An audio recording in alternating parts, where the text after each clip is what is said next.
Battel, son cédère de Torah. Ah oui, tout à fait.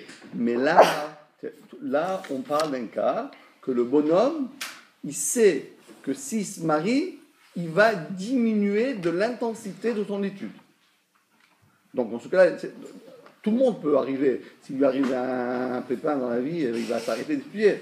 Mais ce n'est pas prévu. Mais là, tu dis, tu fais une action, tu vas faire une action et tu sais que tu vas régresser dans ton étude de la Torah. Sur ce Yeshua, c'est moutard. Mais attention, pourquoi on a le droit de faire ça?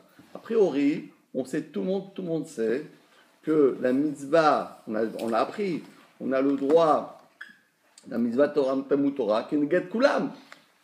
La mitzvah de la Torah, c'est Kenegat Kulam. Pourquoi on a le droit de laisser, on va dire, un peu piétiner ou abandonner, mettre de côté la mitzvah sublime du mariage pour une étude de la Torah? Pourquoi? Mais non. Parce que c'est Keneged Kulam, justement. Hein? Parce que c'est Keneged Kulam. Pourquoi? Le contraire. Hein? Le contraire. Le contraire. Laisser tomber la Torah pour la le mariage. Torah, pour le mariage. Pour le mariage. Oui. Hein? Alors regardons, c'est ça qu'on va apprendre. Le premier de la Torah, c'est se reproduire quand même. Oui, c'était le début du cours. C'était le début, ça. Vous avez multiplié, je sais pas. Alors regardez le 23, Chav Gimel, on est dans le Imosek Batora.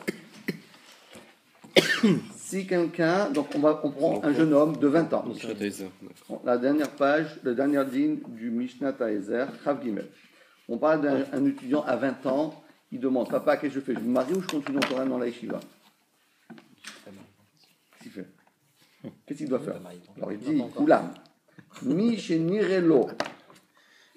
Cependant, une personne qui lui semblerait, chez Gam Lachar Nisuav, même après son mariage, Yuchal et Amshir, il pourra continuer dans sa formation. L'Amshir, continuer, l'Ishkod, Batora, s'adonner la Torah. Velo Itaret Beparnasato, Beparnasat Beto. Il n'aura pas de problème. Comment il peut faire ça? On va voir comment, par exemple. Enlo, voilà. Enlo Litacher. Dans ce cas-là, évidemment, se marie à 20 ans, et après. Ou bien, tiens, le beau-père qui paye. Voilà, beau-père, tu vois, je t'ai dit beau-père. Le père ne paye pas. Le père s'il est riche, toujours. Ce que vous êtes en train de dire, c'est que s'il est riche, il est obligé de se marier à 18 ans. Pas le père. Le père, il ne paye pas. Le père, il reçoit. Le beau-père, il paye. Un lolitacher, il ne doit pas comprendre. Il faut mettre le curseur Israël. Tu mets le curseur Israël. Un lolitacher, il dit ça. Et là, Isha, il m'a Torah. Maintenant, écoutez bien maintenant. Donc c'est facile ça, évidemment. Mais le cas, vous savez tous qu'il y a le Limud Torah, c'est pas simplement une quantité. Si tu dis 10 heures, si tu dis 12 heures, si tu dis 14 heures, c'est extra. C'est bien, avec on étudie une demi-heure par jour, c'est déjà bien. 1 heure, bon, d'accord. Donc, mais l'étude de la Torah se fait avec Ravruta, se fait dans une, qu'on dit tout seul, c'est bien. Mais quand tu dis une Ravruta, c'est beaucoup mieux. Quand tu as un Rav à côté de toi, lorsque tu as une équipe à côté de toi, tu dis beaucoup mieux que si tu es seul. Maintenant, ce que le Rabbi Akiva Eger, là, je vous dis tout de suite, c'est le Rabbi Akiva Eger qui ramène ça, comme c'est écrit dans le Sharet Tziyun. P. Shut Mari Mintz Mouva Begilion Rabbi Akiva Eger. Rabbi Akiva Eger se demande une question, parce que Rabbi Akiva Eger, c'est le pro des questions. Et ça, Riyun et les questions pertinentes. Écoutez bien maintenant le cas qui s'est posé au Rabbi Akiva Eger. On parle d'un cas comme ça. Im lachar nisuav. Si après son mariage, il pourra, maintenant, je répète, on parle d'un garçon, je dis, si je me marie, je ne pourrais pas étudier, donc j'ai le droit de repousser. Mais si après quelqu'un il me prend en charge, je peux continuer à étudier. D'accord? Maintenant, le cas, il se passe comme ça. Il dit, Im lachar nisuav. Il réfléchit comme ça. Si je me marie, Yuchal Le'amshir Laksot Batora Levad. Je ne pourrais plus aller au collège. Je ne pourrais plus aller à l'Yeshiva. J'ai plus de Chavouta. Parce que je n'ai pas le temps d'aller à la Chavouta. Je ferai à la maison, je pourrais un truc, mais je n'ai pas le temps maintenant de me prendre des heures supplémentaires. Je n'ai pas le temps d'aller à l'Ev, je n'ai pas le temps d'aller au Beth Midrash, je n'ai pas le temps d'aller à l'Yeshiva. Je ne peux pas. J'ai rien que le temps d'étudier. Autant de temps avec la même intensité, mais je perds la dimension de Chavruta, on va dire... Il y a de qualité d'études, quoi. Oui, Non, qualité, qualité, oui. Mais bon, il y a beaucoup de qualités. Oui. La qualité de Chavruta, ou bien de groupe. Alors, il demande avec la guerre quel dit. Im lachan iswa yuchal lehamshir, la sok batora levad. Aval lo yuchal likenes la kolel. Il ne pourra pas aller dans un kolel ou bien une shiva kadome. Et alors, quelle différence? Bah, d'accord, mais tu n'as qu'à étudier. Tu fais le chasse tout seul ou bien tu fais le chasse Chavruta. Quelle différence? Non. Shal limud kazé. Parce qu'il y a un limud qui se fait en Chavruta. Un limoud qui se fait avec une chaboura, avec un rave, avec un roche kolel, un roche shiva, avec... C'est pas pareil que d'être tout seul chez vous à la maison. Aujourd'hui, vous savez, le plus grand rave, depuis que le rave, on va dire Yosef Filinissar, c'est qui c'est le plus grand rave? Le rave Google. C'est le plus grand rave. Il est mamache le summum. C'est le rave Google. Vous connaissez celui-là? Il a ni péote, en plus il n'est pas religieux du tout. En plus. Je dirais même plus qu'il est anti-religieux. D'accord? Il dit, ouais, c'est pas grave, moi j'étudie sur Internet. Ça marche ça ou pas? Voilà. Alors il dit, chez Alam Nimud Kazeh, Nehemar, dans le verset, dans Yirmiyahu, le verset, dans le chapitre 50, le verset 36, il y a écrit comme ça. Cherev El Abadim. C'est comme quelqu'un qui joue à comment on appelle ça? L'escrime? Ouais. Avec les épées. Avec les épées, ouais, l'escrime. L'escrime. Il joue l'escrime. C'est ça. Cherev El Abadim. C'est une épée contre une épée.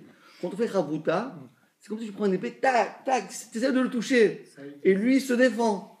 Alors tu repousses la question. Alors lui, voilà, il essaye encore une fois, après toi. Donc c'est ça la Chavruta. Et c'est comme ça que tu apprends non seulement à te défendre, mais en plus à gagner. Ben oui, c'est ça. Il faut arriver à affiner ton raisonnement, arriver à trouver... Parce que quand tu dis quelque chose, et ta Chavruta, il te pose une question, donc il t'a touché. T'as touché, donc qu'est-ce que tu fais toi? Tu dis non, moi j'ai quand même raison. Donc tu vas commencer à travailler ton esprit. Tu dis non, mais j'ai quand même j'ai raison. Donc tu vas trouver ce que tu n'aurais jamais trouvé si tu penses avoir raison. Parce que toujours celui qui pense toujours avoir raison, il n'a jamais raison. C'est seulement les gens qui pensent avoir tort qu'ils ont raison. Vous me suivez? Vous me suivez? C'est comme ça. C'est comme il dit le Chazon Ish, c'est la dimension du contraire qui donne la vraie vérité. Parce qu'il faut toujours apprendre la thèse et l'antithèse. Parce que si tu fais ta thèse sans une réplique, ben, ça ne sert pas. Parce que tu n'as pas tout géré. Et donc, le verset nous dit qu'une Chavruta, c'est Cherev, le glaive, El Abadim, contre le Badim, ça veut dire contre son adversaire. Cherev El Abadim. Et à ce moment-là, Venoalou, Noalou Mlachon, et à ce moment-là, on a gagné. Donc, on apprend d'ici que l'étude de la Torah se fait en Chavruta. Donc, maintenant, il a dit, qu'est-ce que tu fais? D'un côté, je me marie. Ouais, parce qu'il faut se marier. Mais si je me marie, tu vas perdre d'étudier. Non, je ne vais pas perdre, je vais étudier. 10 heures, pas de problème. Mais je ne pourrai pas avoir ma Chavruta. Je étudierai tout seul. D'un autre côté, si je ne me marie pas, ben, je reste encore 2 ans, mais je vais étudier 10 heures, mais avec une Chavruta. Mais malheureusement, je ne me marie pas. Qu'est-ce que je fais? Sur ça, il dit Yesh listapek. Mais que la guerre, il dit on ne sait pas qu'est-ce qui est le mieux. Imutar leacher tanisuim. Est-ce qu'il faut repousser ce fameux mariage? Pourquoi? Parce que c'est vrai que le Shulchan Aruch a dit si tu vas être mitbatel de la Torah dans la kamut, mais dans la echut, on ne sait pas ce qu'il dit parce que dans le Shulchan Aruch il y a écrit mitbatel min Torah. Mitbatel min Torah, ça veut dire dans la quantité. Avant tu disais 10 heures, maintenant tu vas te marier, tu ne pourras plus qu'étudier que 9 heures. Qu'est-ce que ça? Il y a des femmes qui permettent quand même de grandir. Qui nous permettent de grandir. Ah oui, c'est pour ça justement. C'est pour ça qu'il faut se marier. C'est pour ça qu'il faut se marier. Mais il faut, avant de se marier, se former. S'il n'y a pas cette formation, premièrement, le mariage, il n'est pas bien réussi. Et deuxièmement, il y a un moment, comme on a dit, il y a un moment de l'âge de 1 à 5, il y a de 5 à 10, de 10 à 15 et de 15 à 20. C'est des moments clés dans la vie que celui qui n'a pas utilisé ces moments-là pour se développer, bon alors après c'est vrai, mais ça restera jamais, comme il a dit Razonich, quelqu'un qui veut vraiment connaître. Par exemple, il disait toujours à ses élèves, vous voulez connaître Kodashim? Vous l'apprendre, Zvachim, Menachot, Choulin, Bechorot, etc. Vous voulez apprendre ça? Il faut apprendre avant 20 ans. Celui qui n'a pas appris ça avant 20 ans, il va répéter, ça ne rentre pas. Il faut que tu aies ton esprit, voilà, comme écrit dans le Pirkei Avot, c'est comme une feuille blanche avec de l'encre neuve, on écrit dessus, c'est bien inscrit, gravé, etc. Et Rabbi Akiva, Donc, comment il a fait Rabbi Akiva, il a commencé à 40 ans. Bezrat Hashem, sur la Neshama de Rabbi Akiva, Bezrat Hashem. Ça veut dire qu'il y a des fois des exceptions. Oui, il y a des exceptions, mais ça demande un effort surhumain. Ouais. Parce que Rabbi Akiva, n'oublie pas que d'après le Midrash, il s'est assis avec des enfants. Je ne sais pas s'il y a beaucoup de personnes qui peuvent s'asseoir, venir ici à l'école et s'asseoir avec le Aleph Bet. C'est sûr que c'est mais combien de Rabbi Akiva tu connais? Non, ça veut dire pour déballer. Oui, non, mais combien de Rabbi Akiva tu connais? Aucun. Un. Depuis que le monde est bon jusqu'à aujourd'hui, il y en a un. Donc il ne faut pas rater des rendez-vous. Le rendez-vous, c'est de 15 à 20. 15 à 20, c'est le moment où il faut enseigner la Torah à ses enfants au max. Tout, tu veux lui apprendre. Tout. Baba Kama, Baba Metzia, Baba Batra, Ekidushin, Ektuvot, etc. Ce garçon qui est seul, qui étudie seul, ça veut dire qu'il ne va pas à l'échiva, il ne va pas au collège. Il va étudier où? Chez lui? Oui, chez lui. C'est pas possible. C'est vadaï que c'est pas de l'étude. Non, c'est pas la question, c'est pas de l'étude. Mais s'il sent au milieu de son étude qu'il est en train de perdre, alors c'est sûr qu'il se marie. Oui. Mais là, on parle de quelqu'un, il dit, un super sérieux, il dit, moi, je faisais toujours avant, je faisais 8 heures d'études, je ne bouge pas de ma chaise 8 heures, mais je vais plus au Beth Midrash. Mais il ne peut pas se concentrer, même 8 heures tout seul, c'est pas possible. Okay. Et sa femme me dira, il manque du pain, il manque du lait, il manque du truc, le petit pleure. C'est vrai, c'est ça. À la maison. C'est vrai. Alors, le Gaon de Vilna, il disait, la pire des choses qui peut arriver à une personne, c'est d'étudier chez lui à la maison. Ah ouais.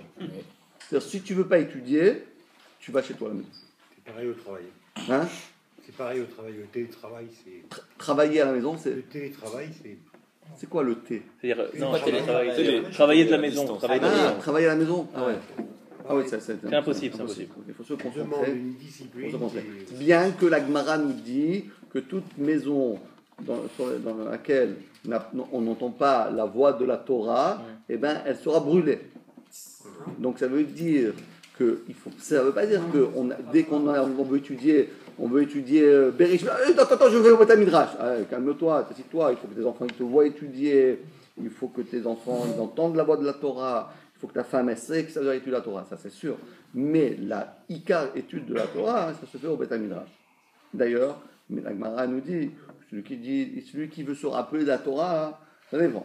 S'il veut oublier, il reste chez lui à la maison. S'il veut se rappeler, il vient au Beth Midrash. Parce que le Beth Midrash, à part le fait qu'il fait froid ce soir d'ailleurs, à part le fait qu'il fait froid ici, mais... Non, je m'amuse. C'est bon, là. C'est bon, ça chauffe. À part le fait que le Beth Midrash, il est, voilà, Havruta, etc. Mais ça a une sgoula incroyable qu'on se rappelle. Ce qu'on a étudié à la maison, on oublie. Ce qu'on a étudié dans un Beth Midrash, on se rappelle. C'est vrai. J'avais un Rav qui disait par rapport à ce que disait Rabbi hier, la confrontation de l'ordre de la Chavruta, c'est comme deux couteaux. L'un face à l'autre. C'est ce qu'il vient de dire. Aiguisé. Oui, c'est aiguisé. Mais là, lui, il dit c'est touché. C'est la même idée. Bravo, c'est la même idée. C'était la lame.